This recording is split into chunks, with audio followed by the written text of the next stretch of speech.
আমাদের দেশে অনেক মা বাবা আছেন যারা মনে করেন শিশুকে যত বেশি দুধ খাওয়াবেন ততই তার উপকার হবে, কিন্তু বিজ্ঞান ভিন্ন কথা বলে। একটি গবেষণায় দেখা গেছে শিশুরা যদি দিনে 2 কাপের বেশি দুধ পান করে তাহলে তার শরীরে আয়রনের মাত্রা কমে যেতে পারে। তাহলে প্রশ্ন হলো, শিশুদের জন্য সত্যিই কি দুধ অমৃত, নাকি এর অতিরিক্ত সেবন ক্ষতির কারণ হতে পারে? আর কেনই বা বিশ্ব স্বাস্থ্য সংস্থা দুধকে সম্পূর্ণ খাদ্য বলে অভিহিত করেছেন? আজকের ভিডিওতে আমরা ক্লিনিক্যাল নিউট্রিশন, ফুড মাইক্রোবায়োলজি এবং পাবলিক হেলথের দৃষ্টিকোণ থেকে দুধের এই জটিল সম্পর্কটি অত্যন্ত সহজ ও বিজ্ঞানসম্মতভাবে বিশ্লেষণ করার চেষ্টা করব। চলুন তবে শুরু করা যাক।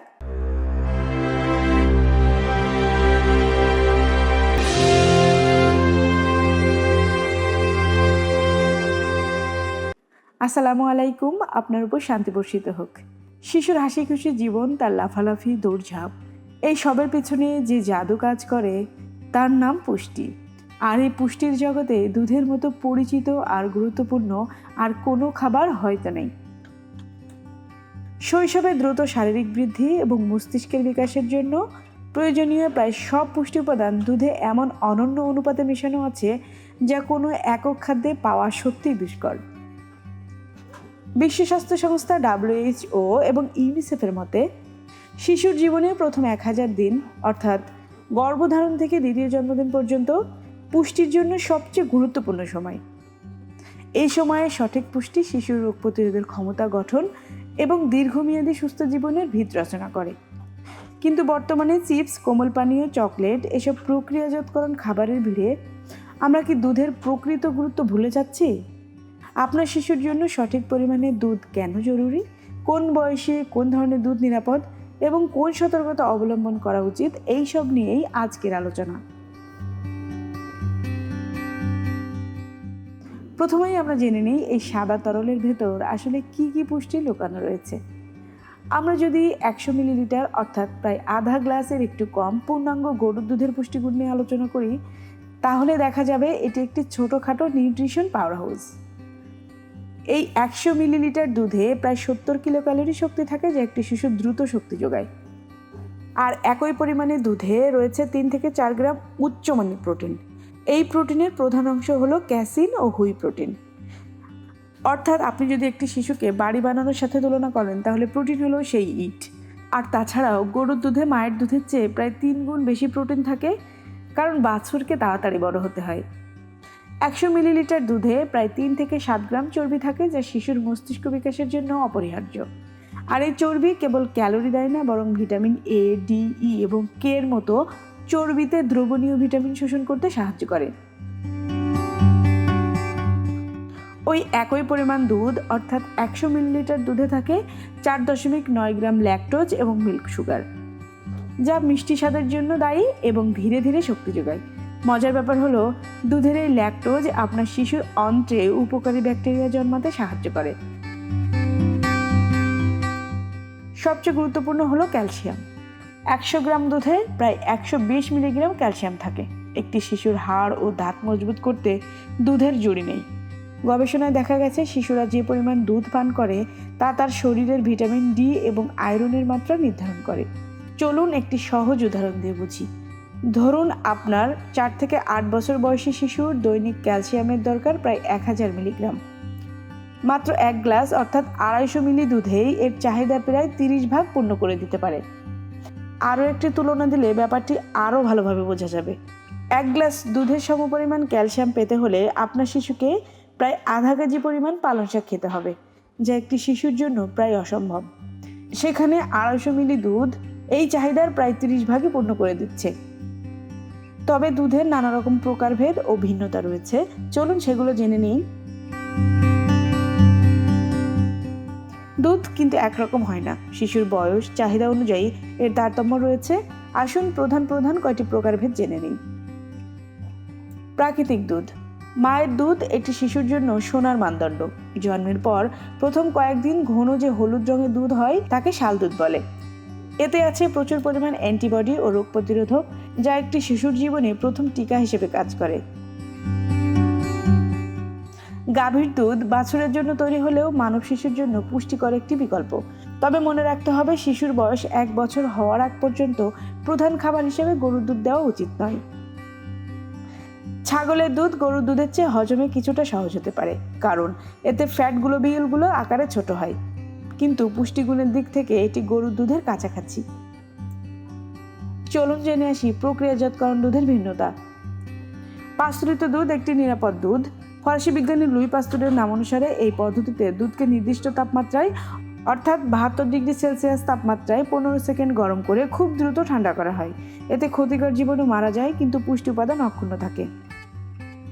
ইউএসটি দুধ অতি উচ্চ তাপে যেমন 135 ডিগ্রি সেলসিয়াস তাপমাত্রায় প্রক্রিয়াজাতকরণ করে জীবাণুমুক্ত করা হয়, ফলে এটি প্যাকেট খোলার আগ পর্যন্ত কক্ষ তাপমাত্রায় অনেক দিন পর্যন্ত সংরক্ষণ করা যায়। গুঁড়ো দুধ অর্থাৎ ফর্মুলা দুধ মায়ের দুধের বিকল্প হিসেবে শিশু সূত্রে অর্থাৎ ইনফ্যান্ট ফর্মুলা তৈরি করা হয়। এতে মায়ের দুধের কাছাকাছি পুষ্টিগুণ আনার চেষ্টা করা হয়, তবে মনে রাখা উচিত কোনো কৃত্রিম দুধই মায়ের দুধের সম্পূর্ণ বিকল্প হতে পারে না। তাই আমাদের প্রথম প্রায়োরিটি হতে পারে মায়ের দুধ। এবার আমরা আরও একটু গভীরে যাব। দুধ শুধু পুষ্টি যোগায় না, এটি শরীরের ভেতরের নানান জৈব রাসায়নিক প্রক্রিয়ায় অংশ নেয়। দুধের ক্যালসিয়াম ও ফসফরাস হাড়ের খনিজ ঘনত্ব বাড়ায়। একটি মেটা অ্যানালাইসিসে দেখা গেছে যে শিশুর নিয়মিত দুধ পান করে তাদের উচ্চতা এবং হাড়ের গঠন উল্লেখযোগ্যভাবে ভালো হয়। দুধে থাকা প্রোটিন ইনসুলিন ও ইনসুলিন লাইক গ্রোথ ফ্যাক্টর 1 অর্থাৎ IGF-1 এর কার্যক্রমকে উদ্দীপ্ত করে। IGF-1 শিশুর দৈহিক বৃদ্ধি এবং কোষ বিভাজনে গুরুত্বপূর্ণ ভূমিকা রাখে। আয়রন সম্পর্কে একটি গুরুত্বপূর্ণ সতর্কবার্তা রয়েছে। গবেষণায় দেখা গেছে শিশুরা যদি দিনে 500 থেকে 600 মিলিলিটার অর্থাৎ আনুমানিক 2 থেকে 3 কাপের বেশি দুধ পান করে, তাহলে তার শরীরে আয়রনের মাত্রা কমে যেতে পারে। কারণ দুধের ক্যালসিয়াম ও ক্যাসিন প্রোটিন বেশি থাকায় তা আয়রন শোষণে বাধা দেয়।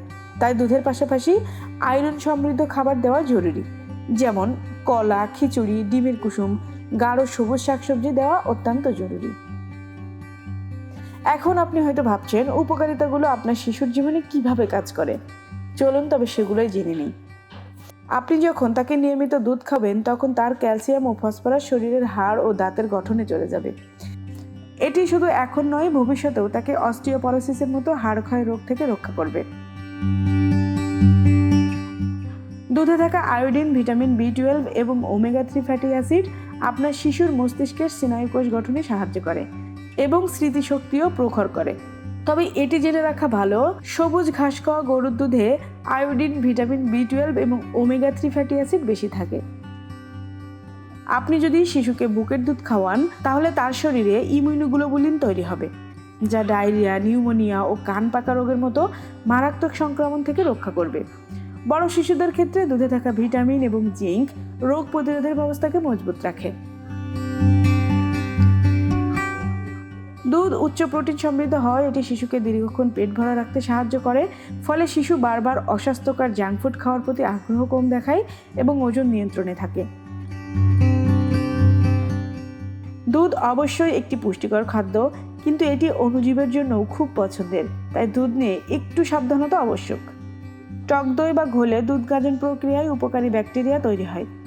এরা প্রোবায়োটিক নামে পরিচিত, যা শিশুর পরিপাকতন্ত্রের স্বাস্থ্য ভালো রাখে এবং হজম শক্তিও বাড়ায়। কাঁচা দুধে অর্থাৎ যা এখনো ফোটানো হয়নি বা পাস্তুরিত করা হয়নি, তাতে ইকোলাই, সালমোনেলা এবং লিস্টেরিয়া এর মতো মারাত্মক রোগ জীবাণু থাকতে পারে। একটি প্রতিবেদনে বলা হয়েছে যুক্তরাষ্ট্রে কাঁচা দুধজনিত প্রাদুর্ভাবে শিশুরা সবচেয়ে বেশি আক্রান্ত হয়। এগুলো শিশুকে খুব সহজেই মারাত্মক ডায়রিয়া, বমি, এমনকি কিডনি জটিলতায়ও ফেলতে পারে।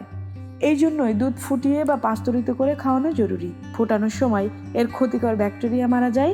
এছাড়াও বোতল ও নিপিল প্রতিবার ব্যবহারের পর ভালোভাবে ফুটিয়ে নিয়ে জীবাণুমুক্ত করা অত্যন্ত জরুরি, নইলে দুধের মাধ্যমে জীবাণু শিশুর শরীরে প্রবেশ করবে।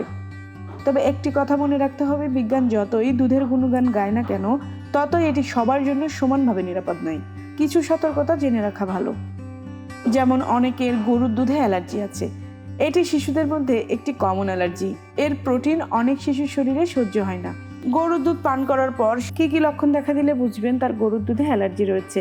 বমি, পেট ব্যথা, ডায়রিয়া বা প্রায় সবুজ ফেনাযুক্ত পায়খানা, ত্বকে লাল লাল ফুসকুড়ি, শ্বাসকষ্ট এবং চোখ ও ঠোঁটের পাতা ফুলে যাওয়া। এই লক্ষণগুলো দেখা দিলে বুঝতে হবে শিশুর গরুর দুধে অ্যালার্জি রয়েছে। তাহলে করণীয় কি? লক্ষণ দেখা দিলেই দ্রুত শিশু বিশেষজ্ঞ পরামর্শ নিন। কিছু শিশুর পেটে ল্যাকটেজ হজমের এনজাইম কম থাকে, ফলে দুধ খেলে পেট ফাঁপা, গ্যাস বা ডায়রিয়া হয়। এটি অ্যালার্জি নয়, এটি একটি হজমের সমস্যা। যেমনটি আগেই বলেছি, দিনে 2 থেকে 3 কাপের বেশি দুধ আয়রনের অভাবজনিত রক্ত স্বল্পতা তৈরি করতে পারে, তাই এ বিষয়ে সতর্ক থাকা অত্যন্ত জরুরি। দুধের ক্যালসিয়াম কিছু ওষুধের সাথে বিক্রিয়া করে তাদের শোষণে বাধা দেয়। বিশেষ করে কিছু অ্যান্টিবায়োটিক যেমন টেট্রাসাইক্লোলিন এবং সিপ্রোফ্ল্যাক্সিন দুধের সাথে খেলে এদের কার্যকারিতা অনেকটা কমে যেতে পারে। তাই শিশুকে অ্যান্টিবায়োটিক খাওয়ানোর সময় দুধ খাওয়ানো এড়িয়ে চলাই ভালো, অথবা ডাক্তারকে বিষয়টি জানানো জরুরি। বাংলাদেশের মতো উন্নয়নশীল দেশে দুধের বিষয়টি আরও গুরুত্বপূর্ণ মাত্রা পায়। বিশ্ব স্বাস্থ্য সংস্থার তথ্য বলছে, শুধুমাত্র জন্মের প্রথম 1 ঘন্টার মধ্যে বুকের দুধ খাওয়ালেই প্রায় 22% নবজাতকের মৃত্যু রোধ করা সম্ভব। এটি প্রমাণ করে যে অপুষ্টি ও শিশু মৃত্যুর বিরুদ্ধে লড়াইয়ে দুধ কতটা শক্তিশালী হাতিয়ার। বিভিন্ন জনগোষ্ঠী ভিত্তিক গবেষণায় দেখা গেছে, যে সকল দেশে স্কুল মিল প্রোগ্রামে নিয়মিত দুধ বা দুগ্ধজাত পণ্য অন্তর্ভুক্ত করা হয়েছে, সেখানে শিশুদের উচ্চতা এবং শেখার ক্ষমতা উল্লেখযোগ্যভাবে বেড়েছে। নিম্ন ও মধ্যময় দেশগুলোতে প্রোটিন ও ক্যালোরি অপুষ্টি দূর করতে দুধ একটি তুলনামূলক সাশ্রয়ী ও সহজলভ্য সমাধান। গ্রাম বাংলায় দুধ সহজলভ্য হলেও এর গুণগত মান ও নিরাপদ উৎপাদন নিশ্চিত করাটাই বড় চ্যালেঞ্জ। আচ্ছা, তাহলে প্রশ্ন হলো, ভালো ও নিরাপদ দুধ চিনবেন কিভাবে? প্যাকেটজাত দুধ কিনলে মেয়াদ উত্তীর্ণ তারিখ দেখে নিন। প্যাকেট ফোলা, ছেঁড়া বা লিক থাকলে কিনবেন না। পাস্তুরিত বা ইউএসটির মতো নিরাপদ ছাপ প্যাকেটের গায়ে আছে কিনা দেখে নিন। খোলা বা তরল দুধ কিনলে কিভাবে চিনবেন? টাটকা দুধের রং সবসময় হলদেটে সাদা হবে, ঘন বা তেতো গন্ধ হবে না। অস্বাভাবিক কটু বা টক গন্ধ থাকলে তা গ্রহণ না করাই ভালো। দুধ জাল দিয়ে দেখতে পারেন, যদি উপরে ভালো পরিমাণে সর পড়ে তাহলে সেই দুধের চর্বির পরিমাণ বেশি। সবসময় পরিচিত ও বিশ্বস্ত দুগ্ধ খামারের দোকান থেকে দুধ কেনার চেষ্টা করতে হবে। প্রথমবার শিশুকে গরুর দুধ দিতে শুরু করলে অল্প পরিমাণে, অর্থাৎ দিনে 50 ml দিতে পারেন, এবং পরবর্তী 24 থেকে 48 ঘন্টা তার শরীরে কোনো অ্যালার্জির লক্ষণ, অর্থাৎ পেট ব্যথা, ডায়রিয়া ইত্যাদি দেখা যাচ্ছে কিনা সেদিকে খেয়াল রাখুন। আচ্ছা, তাহলে দুধ দীর্ঘদিন পর্যন্ত কিভাবে সংরক্ষণ করা যায়? চলুন তবে সেগুলোই জেনে আসি। দুধ খুব দ্রুত নষ্ট হয়, তাই সংরক্ষণে সতর্কতা জরুরি। কাঁচা দুধ বাজার থেকে কিনে আনার পরপরই ফুটিয়ে নিতে হবে। ফুটানোর পর তা দ্রুত ঠান্ডা করে একটি পরিষ্কার কাচের বা ফুড গ্রেড প্লাস্টিকের পাত্রে ঢেকে ফ্রিজে রাখুন। দুধ সবসময় ফ্রিজের মূল অংশে রাখুন, দরজায় নয়, কারণ দরজার তাপমাত্রা বারবার ওঠানামা করে। ফ্রিজের তাপমাত্রা 4 ডিগ্রি সেলসিয়াস বা তার নিচে রাখুন। ফ্রিজে অর্থাৎ 4 ডিগ্রি সেলসিয়াসে রাখা ফোটানো দুধ সাধারণত 2 থেকে 3 দিন ভালো থাকে। পাস্তুরিত দুধের প্যাকেট খোলার পর 24 থেকে 48 ঘন্টার মধ্যেই শেষ করা ভালো। ডিপ ফ্রিজে অর্থাৎ -18 ডিগ্রি সেলসিয়াস তাপমাত্রায় দুধ 1 মাস পর্যন্ত ভালো থাকে। তবে জমাট বাঁধা ও গলানোর সময় এর পুষ্টিগুণ ও স্বাদ কিছুটা কমে যেতে পারে। আচ্ছা, নষ্ট দুধ চিনবেন কিভাবে? চলুন সেগুলোও জেনে নিই। দুধ টক বা বাজে গন্ধ হবে, জাল দিলেই ফেটে যাবে বা ছানা হয়ে যাবে, স্বাদের টক ভাব আসবে, গরম করলেও দইয়ের মতো জমাট বেঁধে যাবে। তবে মনে রাখা জরুরি, নষ্ট দুধ ফুটিয়ে খাওয়াও নিরাপদ নয়। আজকের আলোচনা থেকে এটা স্পষ্ট যে শিশুদের জন্য দুধ শুধু একটি পানীয় নয়, এটি শারীরিক ও মানসিক বিকাশের এক অপরিহার্য ভিত্তি। এটি যেমন হাড় গড়ে, তেমনি রোগ প্রতিরোধের ক্ষমতা বাড়ায়, মস্তিষ্কের বিকাশ ঘটায়। তবে মনে রাখতে হবে, পরিমিত ও নিরাপত্তাই মুখ্য।